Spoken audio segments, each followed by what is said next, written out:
Welcome to the Atomic Mommy Podcast. I'm your host, Kim Pingaro, and every week I talk to special guests about everything parenting to help you on your parenting journey.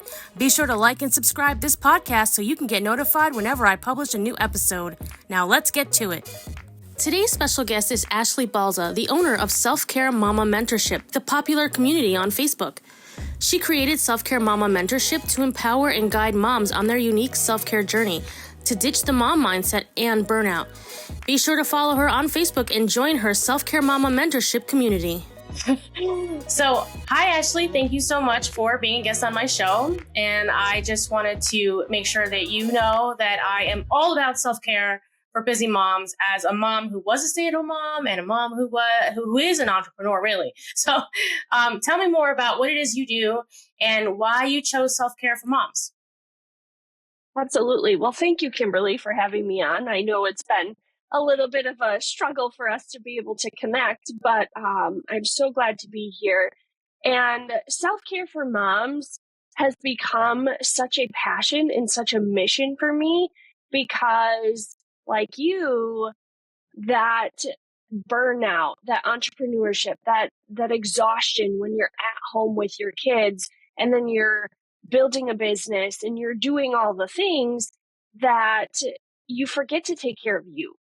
So I was sick 6 years ago, and during that time, it really opened my eyes of, I can't keep doing this. I can't keep running this rat race of burnout and thinking I can do it all. We have 7 kids. We have 6 of them here at home. And it was to the point of my marriage is either going to end in divorce. And I don't know where I go from here if I continue down this path. So that's where the self-care came from in the beginning. And it has recently evolved into the Self-Care Mama Mentorship, because I don't want another mom to have that same struggle, that same effect of burning the candle at both ends and ending up in the hospital. So that's a very powerful statement and a very inspiring story. I'm sure you know, I have 4 kids. I have 4 daughters, and I don't have 7. So I do commend you on that. That is a very, very difficult thing to do. You know, a lot of people always say, if you have 2, 3, and 4 is fine. It's just more work. So I will say this, I struggle. I still struggle. I take plenty of time for self-care, but I still find myself burning that midnight candle oil. I still find myself struggling to maintain my, friendships with moms and things like that, because not every mom is an entrepreneur or is working from home. Some are just stay-at-home moms like I used to be. And so I feel like I've lost that connection. And so what I hear you talk about is the self-care for both busy moms, as far as being a stay-at-home mom and working moms. But then I'm wondering, how do we connect it in a way where we can still nurture our personal relationships, whether it's with a husband or a friend, so that we're not feeling like we're just constantly going, but we have time for that? Because that's very much a part of self-care, at least in my personal opinion. Right. Yes, absolutely it is. And the way that I look at it, when you think of self-care, right? We look at self-care as something that is just for us. But at the end of the day, if it fills you up, if it makes you feel like peaceful inside, if it brings you joy, then do more of that, whether that be scheduling a coffee date with girlfriends or taking a weekend trip with your husband, if you can find a sitter for the girls, or kids in general, which sometimes can be very difficult the more children you have. Not everybody wants to take on the task of, 4 to 6 kids. True. It's a lot. It is a lot. But at the end of the day, you have to really look at those connections in those relationships. It's funny that you asked me that, because I talked about this on a podcast that I'm co-host on yesterday. Oh, cool. And when you really look at your friendships, you look at your marriage. Let's take your marriage, especially. Being an entrepreneur, especially if both of you are entrepreneurs or if just one of you is an entrepreneur, it is something that it will test your communication. It will test your patience, your frustration. It will test you in every way possible. So it's recognizing in your spouse, if you are that connected with them, when they're noticing that they're stressed out. But you see it before they even verbalize it because you're that in tune with each other. And I said that yesterday that I still want to be married to my husband when my kids leave my house. So you have to remember that your relationship existed before those kids came. Right. Most moms want to prioritize the kids and do the marriage thing last. Yeah. And that can put a very big gap in your marriage. And when that happens, that's where a lot of times you see after the kids are gone, mom and dad have been married for 20, 25 years. Oh, we don't love each other anymore because you lost that connection piece along the way. You prioritize everything else above your spouse. And when you can take that weekend away, every couple years or maybe once a year, you plan a big trip where you go away for a week. Do adventurous activity together, learn something new together, where then you can rekindle and reconnect and re-romance each other, where it's just the two of us or just the two of you, and you don't have that constant mama, daddy, like all the pull in your attention in a million different directions. Now, that isn't to say that you still won't talk about business, that you still won't do some work. But at the end of the day, your goal is to be together, dream together again. But for me with girlfriends, because my husband and I own a construction company, as well as me doing all of my entrepreneur stuff. So both of us are in a million different directions. We homeschool the kids. So for us, and for me especially, if I have girlfriends that I haven't connected with in a while, hey, when can we do dinner?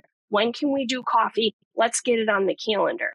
And even if it's every 3 months or every 6 months, it's still something that is scheduled and it's on the calendar. Nothing is going to take that away unless of, some sort of illness or, whatever, but it's penciled in. And maybe it's something where that's something that you schedule. It's difficult to do, but looking at your calendar, if you're in control of your calendar, you can pencil those things in. So that's something that can be, maybe it's even a phone call of, I'm going to pencil this in 10, 15 minutes, and I'm going to call this person just to reconnect that friendship. But a lot of my girlfriends and I, we text back and forth.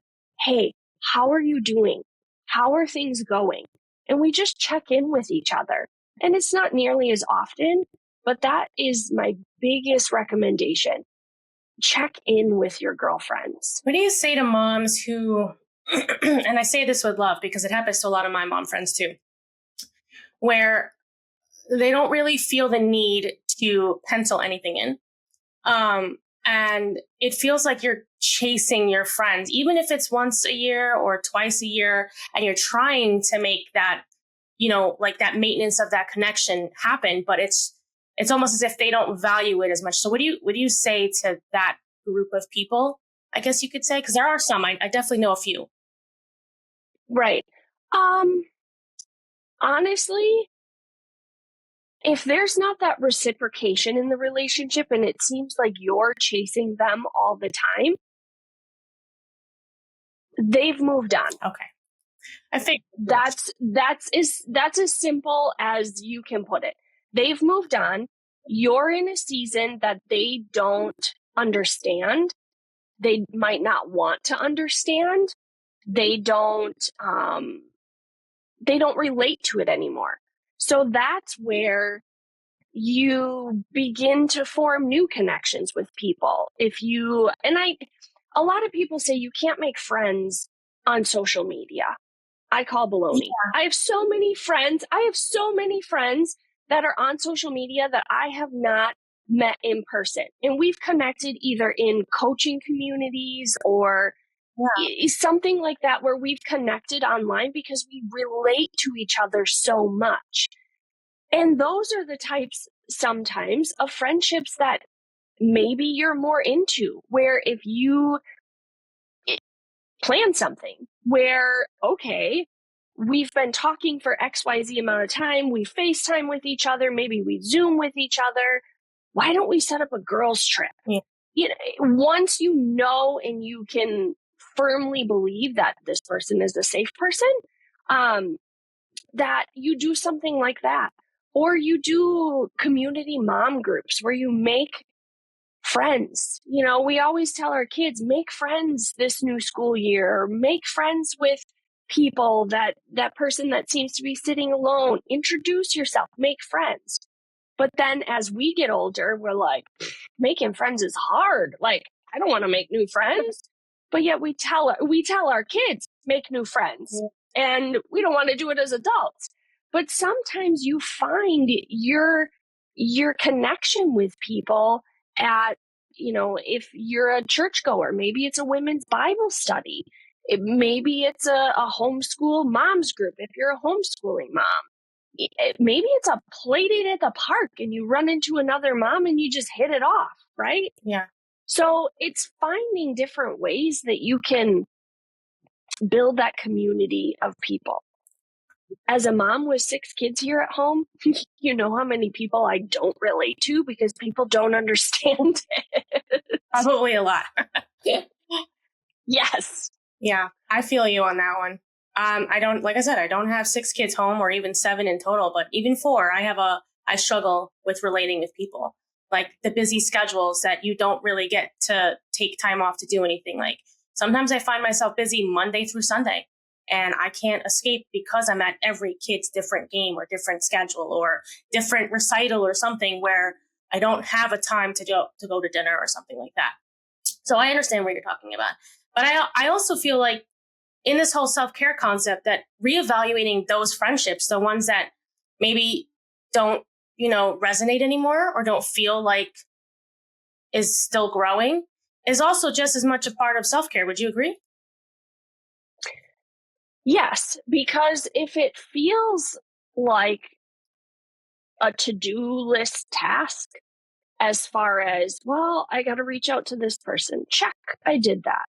Or like, I have to do this, and it's more stressful and more weighing you down than anything, then that's not self-care. Yeah. That's just a check it off the list kind of a mindset.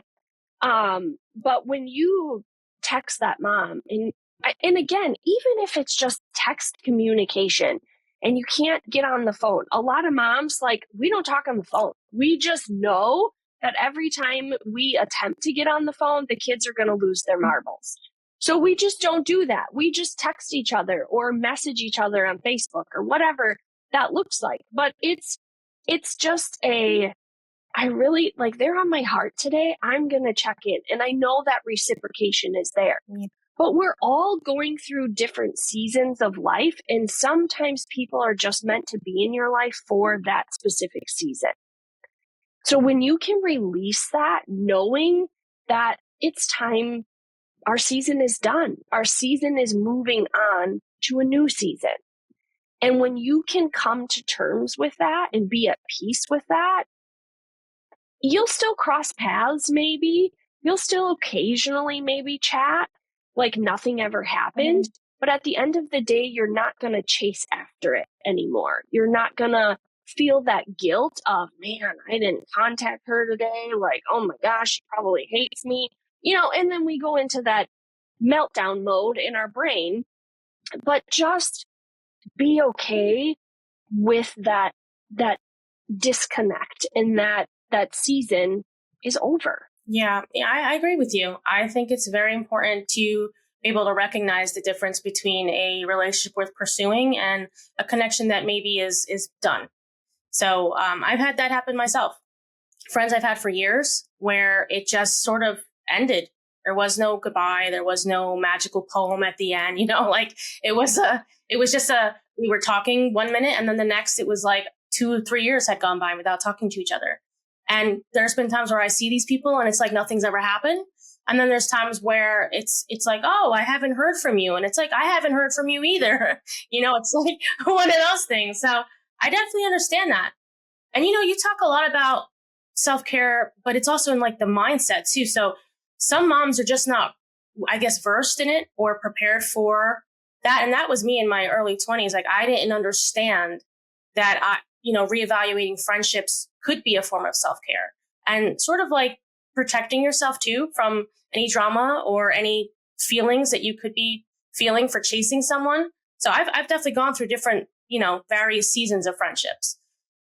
So you bring up this whole mama mindset, right? So what is that?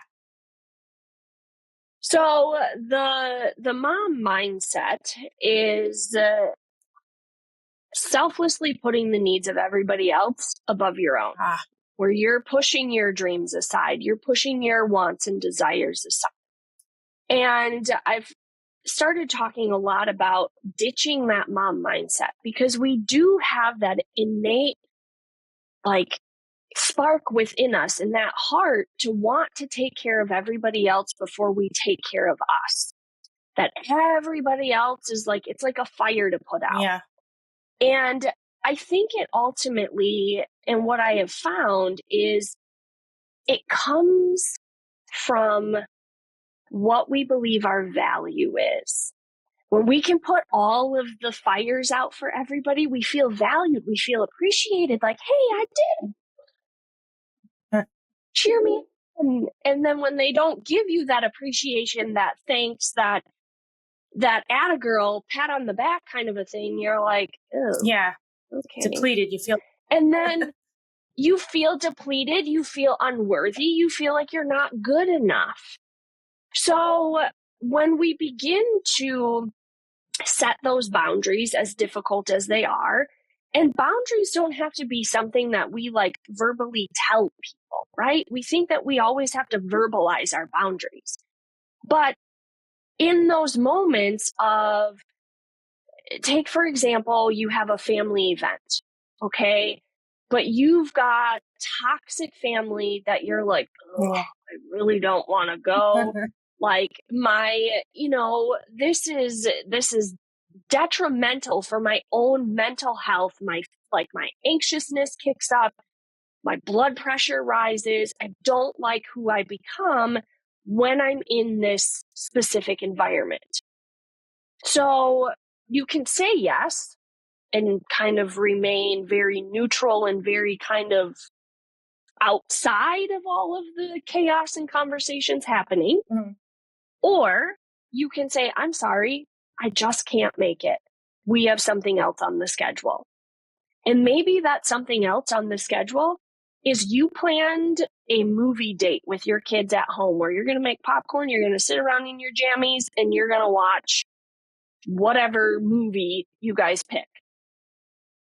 And that brings you peace and that brings you joy.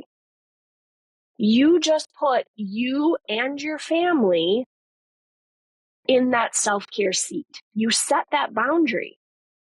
They don't need to know, no, I don't want to go because you're toxic. Like, they don't need to know that. No, we have other plans. And that's all you have to say. If they can't accept that, that's their issue. That's not your issue. So it's really doing things like that you can say, nope, I can't do that today. I don't have that in my schedule. How about this day? I can make time for it this day.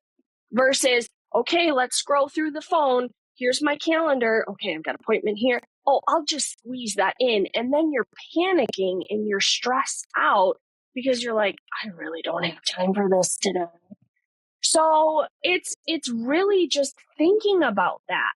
How can you put you in the driver's seat of your self-care and fill your cup back up so you have more to pour to the people around you? Because when you're full, then everybody else around you notices it.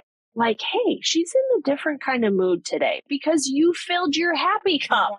You feel better. You have more to pour out and give to other people. Versus when you are depleted and you have put everybody else first, you're grumpy, you're frustrated, you're short, maybe you're explosive, whatever that looks like, when really in reality, you're overstimulated. And you're just like, I can't take another hand touching me. I don't want to hear the word mom again. I just want to escape to a dark hole where everybody leaves me alone. Because that's where we run ourselves to. That's where we run ourselves to. And then it doesn't end well at all.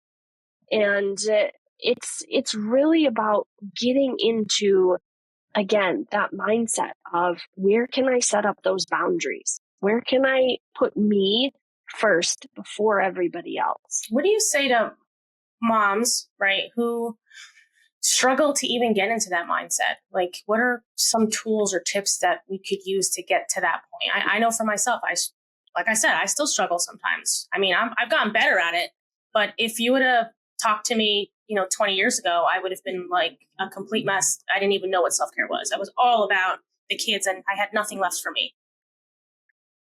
Absolutely. So the biggest thing that I recommend is journaling.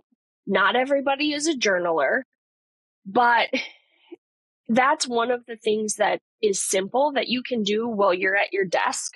Just grab, even if it's just a sheet of paper and a pen, and just start writing.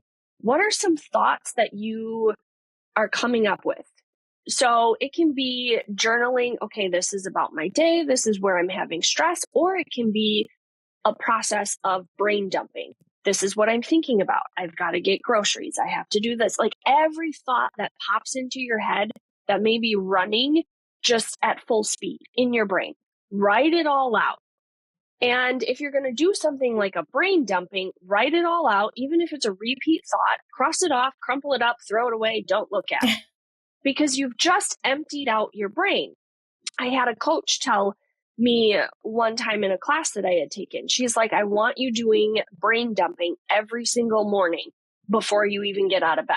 I was like, okay, I think I can do this. So I did. And I literally X'd it out. I crumpled it up, threw it away, got out of bed, and just went about my day. And it really helps you empty your brain. And sometimes you can do this at night too, of maybe you're having some guilt or some shame about something that happened during the day. And you're spiraling into that negative mindset and those thoughts. Write them all out. And again, don't judge it, cross it off, crumple it up, throw it away. Yeah. Or get into like gratitude journaling before you go to bed. When you can think of things that you're thankful for. And I tell people, don't do just surface level gratitude. Well, I'm thankful for my car and my house. Like, get deep. How about the fact that you have a heart that's beating and a body that can move? Because not everybody has that. Or eyes that see, ears that hear. Like you can hear the laughter of your children. And you just have the ability to drive to work every day. You have the ability to take a trip or have friendships. Like think of things that are at that deeper level. But the other thing too is deep breathing. Because breathing is such an automatic thing in our bodies, we often forget to do it. Yeah. So when we're in that stressful moment and we've reached our maximum capacity, just sit down. And if I encourage every single mom, get a lock on your bedroom door. If your doorknob doesn't have a lock, go buy one. Okay. And take the keys. Keep the keys on a key ring. Keep the keys on a key ring. But buy a doorknob that has a lock. But lock yourself in the bedroom and just sit down either on the bed. Maybe you lay on the bed. It doesn't matter. But just get yourself comfortable and just breathe in through your nose, hold it. And it doesn't have to be like a 10-second hold or something like that. Just hold it for a few seconds and exhale.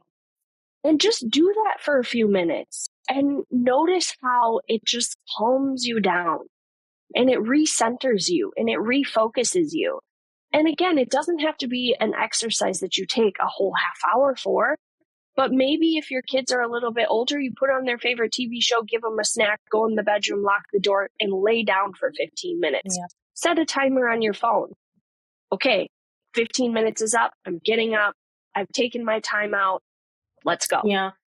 Where you just refocus yourself. Refocus. I like that one a lot. I really do. That's one of my favorite ones. When my daughters, my youngest too, when they were like 5 and 4, I would say, I used to tell them, Mommy's going to take some private time. Here's your snacks. Here's your TV. Give me 2 minutes. I'm going to go upstairs. I'm going to sit down on my bed. If you need me, come get me. Just give me 2 minutes though. So it is something that definitely is worth doing. I never set it for more than like 3 to 5 minutes because they were still little, but it's still a conversation that could be had even with the younger ones. So I do agree with you. Yeah. That's a good one. Absolutely. Yes. And I mean, in reality, let's be honest, when you've got that lock on the door and, you know, your spouse, whatever, those are the moments where you can grab that tub of ice cream, put on your favorite adult show or, game show, whatever you want to watch together, and sit on the bed and eat ice cream together. Like, that's self-care. My husband and I have done it. But it's like, if you want to watch a grown-up movie, is what I always tell my kids, because it's got swearing in it or, action and fighting and stuff like that. It's like, no, you're watching your movie. We want to watch our movie. And it never fails. A 2-hour movie will probably take us 3 to 3.5 hours because we're constantly interrupted. Even with the lock, they're banging on the door. It's like, go away. We're trying to watch a movie. But it will just give you that time with your spouse to reconnect, right? So get a lock, even on the bathroom door. Like if you have a master bathroom, get a lock and lock both doors because kids are savvy. Okay. Kids are savvy. That's all I'm going to say. Oh man, lock. That's a good one. I like the lock. I really do like the lock. I should have thought about that when I was younger. I would have had self-care so much sooner. You would think it's like the most obvious tool to use, but I just didn't think of it. I'm sure there's other moms out there like me who are like, a lock? What are you talking about? Yeah, well, and that's the thing. A lot of doorknobs now, like you've got the the handle ones. So some of those don't have a lock. Yeah, that's true.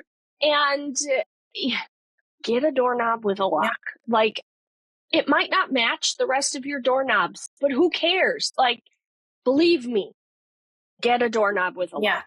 And like I said, I have the little key ring, and it hangs right up there outside of the bathroom on a nail. And if I want to lock myself in the bathroom, I make sure to take those keys because my kids know where they are. Yeah. And there have been times that they have unlocked the door. So it's like, I'm trying to take a shower. What do you want? Or, if you're in there with your spouse, like, lock the door, take the keys. Yeah. Just saying. That's funny. Oh, man. So a lock. So that's a good one. Okay. So what do we have? We have journaling. What was the other one? Brain dumping. Brain dumping. Yep. Deep breathing. And the lock. Man, that lock, like, that's a good one. I'm sitting here in shock because I'm thinking like, okay, how do I implement that in my own house now? So talk to your husband. Go to Home Depot, go to Lowe's, go to whatever hardware store. You are tasked with finding a doorknob with a lock and a key. Don't do like the little hole where you've got to like turn. No, don't do that. Do the traditional key. I'm telling you. And make sure you buy a keychain or a key ring or something that we can keep that on us and hang it on a nail somewhere in the bedroom, and we can lock the door. Do not, whatever you do not put the keys outside the bedroom door and forget them there, because then it defeats the purpose of having the lock. Yeah, and then another weird conversation might have to happen. Absolutely. What were you guys doing? Don't do that. We were wrestling. Yeah.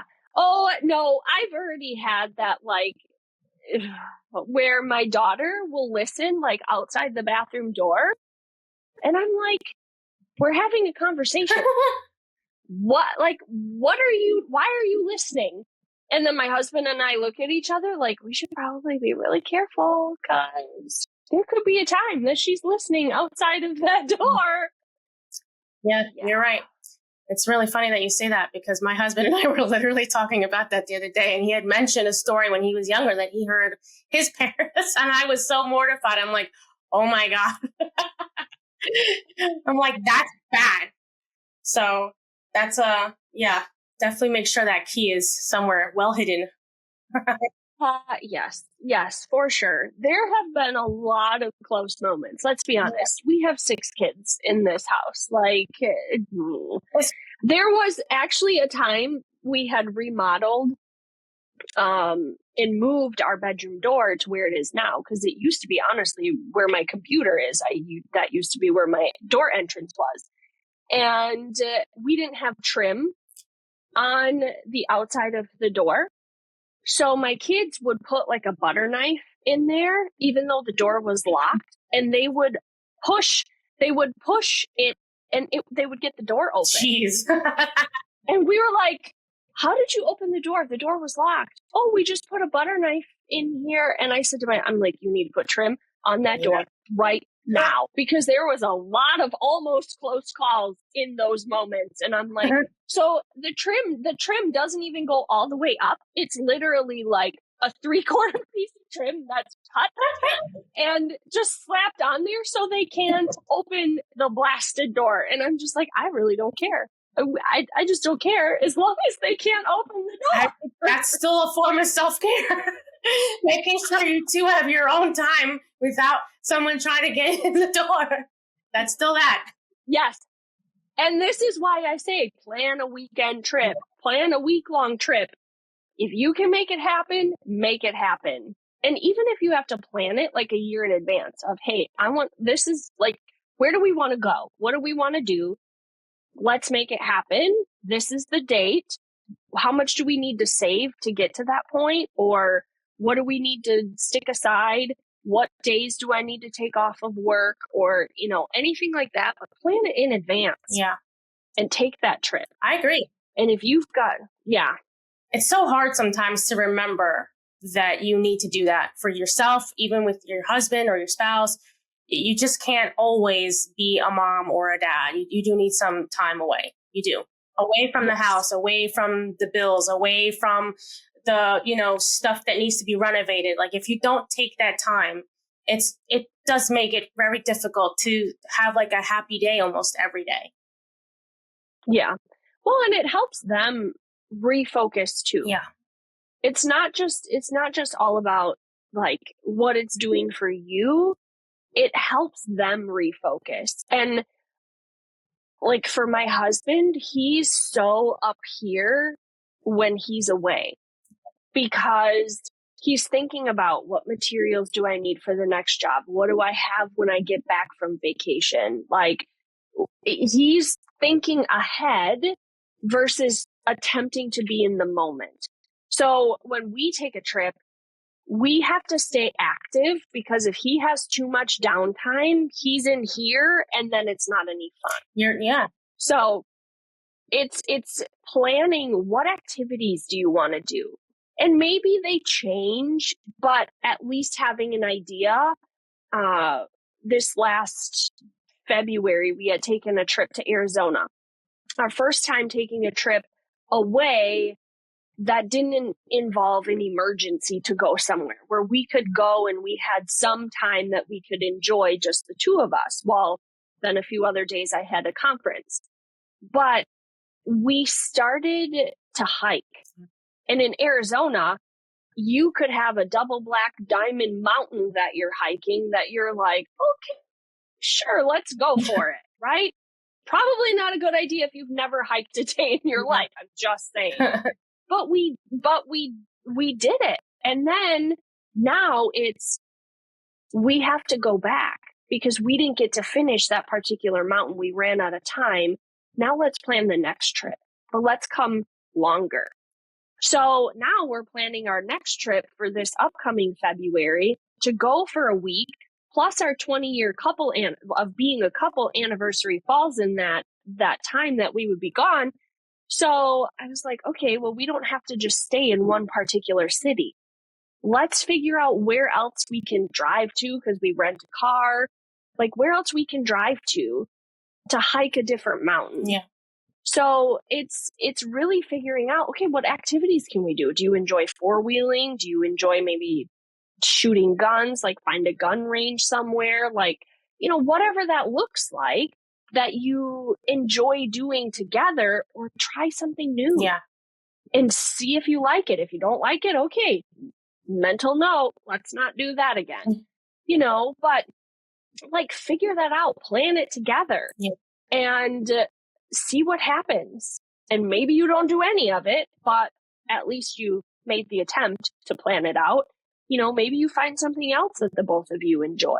Yeah, no, who knows? That's kind of good. I mean, that's actually pretty great. My husband and I, we just took our 10-year wedding anniversary without the kids. That's important to say. Without the kids, we did 2 weeks, 1 week in Greece, 1 week in Italy. And, I'm sort of like your husband, where I'm always up in my head and thinking about the next thing I need to do. And so in order for me to get away and really enjoy it, I also had to plan things that kept me busy. But at the same time, my husband is very much like in the wind. He's very flexible, so we're total opposites. But when I got there, he gave me a really good piece of advice. He's like, listen, I know you planned all this stuff, but if we just don't feel like doing it, or we're too tired, or we want to sleep in, let's just do that. And let's not feel so glued to what's been planned, because then we won't really enjoy ourselves. And it was a great piece of advice, because we actually ended up skipping. I had booked a Vatican tour. We actually slept right through that. And it was fantastic to just sleep in. There's no screaming, what's for breakfast, mom? There's none of that. It's just relax, And I think that's really important to do with your partner, with even by yourself. I haven't done it by myself, but with yourself. Yeah. Mother's Day is usually the weekend that I will schedule for just me. Yeah. Usually. I didn't do it the last, I think, 2 years, but typically if I'm going to do something like away, and maybe it's not exactly on Mother's Day, but that's my Mother's Day gift to myself of, okay, I'm going to plan a hotel weekend away. I'm going to order room service. I'm going to get a massage. I am going to do the things. Yeah. And again, that's not always feasible, and I understand, but if you plan it far enough in advance, how can you make it work? Even if you're saving $1 a day or $1 a week or $5 a paycheck, for as long as it's going to take you to get to, that weekend dollar amount, then do that for yourself. And you would be amazed at how much it resets you. It refocuses you. You come home refreshed. Sometimes you come home stressed because you're like, what did you do this weekend? Like, the house looks even worse than what it did before I left. Like, and then all of that kind of stuff starts. But at the end of the day, when you can take that time for you, it makes a huge difference. And moms don't always understand how much it does until they do it. Yeah. And we have this fear of, I can't leave the kids with my husband. I don't know what would happen. Well, you have to do it to find out. Yeah. They're gonna figure it out. In worst case scenario, they'll text you, they'll call you, you'll have to answer questions, or you leave them a list. This needs to be done. This needs to be done. If you have a question on this, or if this comes up, this is how you handle it. Like, leave them a to-do guide. If they order pizza while you're gone, who cares? The kids are alive and have survived. It'll be okay. Your husband, maybe not so much, but welcome to the life of what mom does every day. Yeah. But then there's that greater appreciation for you as well. When they're like, oh, now I get it. I understand. Yeah. Yeah. It's sometimes I think it all starts with how we value ourselves. And sometimes I feel like we value everyone else except ourselves. Sad, Yes. but mostly true. And once we start to recognize that we deserve to have self-time and self-care, then it becomes a lot easier to get away, Yeah. Well, and I really want moms especially to look at it as something simplistic. We've been talking about, the getaways and the trip and this and, the more lavish ways of self-care. But I really want you to look at it as simple. It doesn't have to be expensive. You can go to the dollar store. You can get one of those cheap kitchen sink basins, that your grandmother used to use or your great grandma, or, whatever. Get one of those basins. Get a couple of them and put in some hot water, put in some body wash, maybe your favorite essential oil, get one of your favorite scrubs and do a foot soak at home. Yeah. And if you're like, well, I can't do that without my kids interrupting or, whatever, include your kids. Put a little basin out for them. Let them soak their feet. Introduce them to self-care as well, because they're watching you. So if they see that you're burning the candle at both ends, you're not scheduling time for you, you're not taking time with your spouse, and you're doing all the things, they're going to think when they get older, well, that's what I'm supposed to do. That's how life is supposed to be. Stressed out, frustrated, burned out, exhausted, and just an angry human being. Yeah. Versus you show them what self-care looks like. You have those conversations and it's modeled for them. They see how simple it can be. Sometimes I literally just go into my bathroom, I shut the toilet lid, and I just sit there and I brush my hair. One, because I love my hair being played with. That's probably one of my favorite physical touch activities is just like, I love going to the hairdresser. Yeah. Like, just touch my head. Like, I just want my hair rubbed or my head rubbed. That's something that I enjoy. So if they see you doing that and it's modeled for them, those are the simple things. And we think that, well, that's not self-care. Baloney. If it makes you feel good inside, that's self-care. If it fills you up, that's self-care. Maybe it's enjoying your favorite hot cup of coffee and reading a good book. Yeah. Okay. If you can get up 15 minutes before everybody else gets out of bed and you can make your coffee and set the timer on your coffee machine so it's automatically brewing. But if you can do that and read for 15 minutes, even if it's for 10 minutes before everybody starts to stimulate your brain and your ears, then do that. Yeah. So think of things that you can do that you already have at home that doesn't have to cost you money. If you're on a tight budget, I get it. So just look at it in those simplistic ways. You are very, very, very correct. All those small moments can be had at home, even with the kids. Introducing self-care is a big one. And it can be, very free or cost effective, as you said. I'm not very good at it, but sometimes I'll actually take a moment to just be at home. I put everything away and I'll just sit down. Like I have a little office space, which is where I'm in now. And I'll just drink a hot cup of cocoa, Even on hot nights, I'll drink hot chocolate. And I'll, maybe read a chapter of my book or something, anything that's going to like put my mind at ease. So I totally understand why even those small moments are key to having some type of self-care. Point. Yeah, absolutely. Yeah. And the other thing too that you can really think of, and this is where my self-care originally started, was with my skincare. Okay. If I could take 5 minutes and wash my face morning and night, I chalk that up to my self-care, my skin health, all, those types of things, where it didn't have to be something that was like extra, or I got to add that into my calendar. And sometimes I'll do maybe a little extra in the evening, and I'll put on like a clay mask or something, or some type of face mask.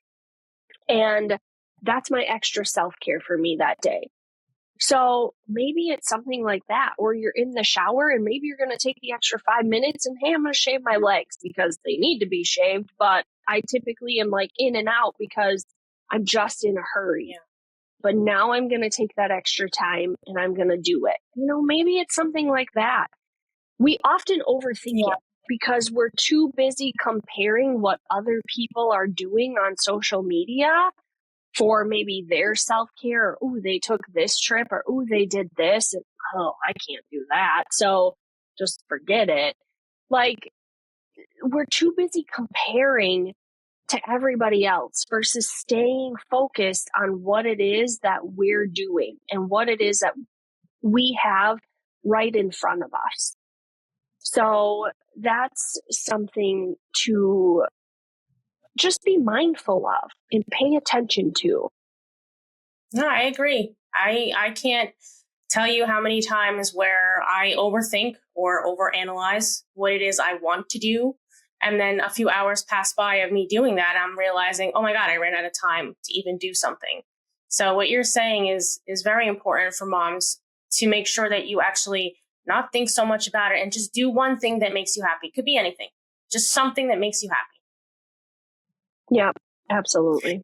Yeah. So I don't want to cut the episode short because it is a great episode. And a lot of moms do need to hear that self-care doesn't just happen on the big lavish trips or the big expensive like spa days. It can happen in small, very small moments. So if, let's just say it's me 20 years ago, and this is to all the moms out there who maybe, suffer with not being able to give self-care to themselves. What are 5 top tips that you would tell moms, like whether you work at home or you work out there or you're a stay-at-home mom? This is how you get self-care done efficiently and effectively. So my top 5 tips would be, first of all, look at your calendar. Look at your calendar, see where your schedule is at. If there's things you can move around, if there's things you can remove from your calendar, or maybe there's an extra, hour in there somewhere that you can put yourself within that hour. Again, even if it's 5 minutes. Secondly, simplify it. Don't overthink it. Again, I was that new mom with that new baby thinking, when am I going to get to take a shower, right? If it comes down to it, put the baby in a bouncy seat, bring the baby in the bathroom with you if they're sleeping, and take your shower. Did that. You know how many babies I nursed on the toilet? A lot. But you do what you have to do in the moment and in that particular season that you're in. 3, find a favorite notebook or a journal. Look on Amazon, go to the store, find something that really, it could have, something on the cover, or maybe it's colorful, whatever. Find that notebook, buy some favorite pens, whatever that looks like, gel pens, Sharpie pens, ballpoint pens, whatever you like to write with. Maybe you like to write in color. Buy those for yourself. Keep them next to your bed, or keep them on your desk, or wherever it is that you're going to be, and start to journal if you notice that you're getting a little stressed. 5, get the lock. Or 4, get the lock. Okay. Buy the lock. Buy the lock. But no, in all seriousness, look at self-care with your spouse or with your partner or whatever. Look at it as something that you can do together as well. It doesn't have to be just a solo activity. If it's something that's bringing you joy, then do that. Okay. Do more of that. And then lastly is really just remember to breathe. It's going to be okay. It's not going to look perfect every single day. Give yourself some grace, because there will be days where you're not going to get to do that specific activity that you had planned. Okay, if you didn't get to do it today, maybe you have time to do it tomorrow. But don't guilt yourself into it. Take the responsibility of, okay, I let myself get so consumed into this particular activity or into my schedule that I forgot to schedule me. You can't change it. It just is. So then make the plan to do it the next day or within the next 2 days. Give yourself a little flexibility, but don't judge it. And a lot of times we're our own worst critic. And then we shame ourselves into, well, I must suck at doing self-care because I can't seem to get it together. So I'm just going to forget it altogether. And then you find yourself continuously on that burnout cycle. So just say, okay, it didn't work today. That's okay. We're going to do it tomorrow, or we're going to do it the next day. Yeah. And just give yourself that window of time and be kind to yourself. You have some great tips. I'll tell you that. Be kind to yourself. Do you know how many moms say that they're going to be kind to themselves and they tear themselves down for things that it just happens. We just tear ourselves down. And I hope that all the moms that watch this video and listen to what you're saying, take it in, absorb it, and start to apply some of them. It doesn't have to be applied all at once. It could be applied over time, slowly if that's what's better for them. So that's what I hope. So Ashly, at first, how does everyone find you, and how does everyone try to talk to you or maybe ask for advice or maybe get you to coach them through self-care?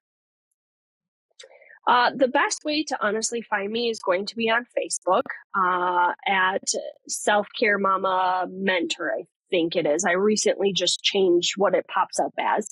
But that's the easiest way to find me is on Facebook. Send me a message, connect with me that way, because I'm always on there. So that will be the easiest way to connect with me. You can also go to my website link, which is skincarewithashly.com. And then I do have my calendar link on there. If you want to set up an assessment call, you can find me there too. But again, social media, Facebook is the place that I'm typically hanging out. And we can connect and we can chat and go from there. Thank you so much, Ashly. I love every single thing that you said. And, it might sound like common sense to a lot of us, but really, we tend to forget because we're so busy being a mom and a partner. So I love everything that you said. And thank you so much for being a guest on my show. I really appreciate you taking